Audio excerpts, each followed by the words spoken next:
MCD के इंतखाबात BJP और आम आदमी पार्टी दोनों के लिए ही वकार की लड़ाई हो गई है। दोनों ही पार्टियां सोशल मीडिया प्लेटफॉर्म के जरिए एक दूसरे पर इल्जामात की बौछार कर रही हैं। लेकिन इस बीच दोनों ही पार्टियों ने अपनी अपनी तैयारी को एक कदम और आगे बढ़ाते हुए उम्मीदवारों की लिस्ट जारी कर दी है। एमसीडी में कुल 250 सीटों पर इंतखाब लड़ा जाएगा। बीजेपी ने अब तक 232 उम्मीदवारों की लिस्ट जारी कर दी है।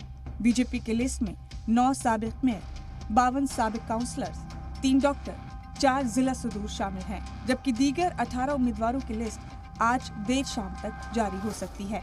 वहीं आम आदमी पार्टी ने सभी 250 सीटों पर उम्मीदवारों के नाम का ऐलान कर दिया है। जुमे को आम आदमी पार्टी ने 133 उम्मीदवारों की लिस्ट और शनिचर को 117 उम्मीदवारों की लिस्ट जारी की थी। लेकिन इस बीच शनिचर को दिल्ली में एक और घोटाले की खबर सामने आई है। मामला दिल्ली जल बोर्ड का है, जहां 20 करोड़ रुपए का घोटाला और पैसों का गबन हुआ है।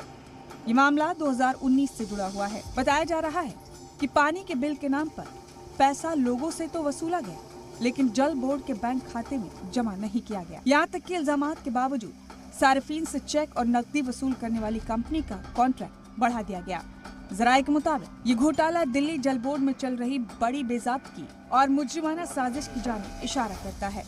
लेफ्टिनेंट गवर्नर ने सितंबर में चीफ सेक्रेटरी से जांच शुरू करने और एफआईआर दर्ज करने के हुक्म दिए थे। यानी आने वाले वक्त में बीजेपी एक और मामले में हुए घोटाले को लेकर आम आदमी पार्टी पर हमला करने वाली है। Bureau report, C media.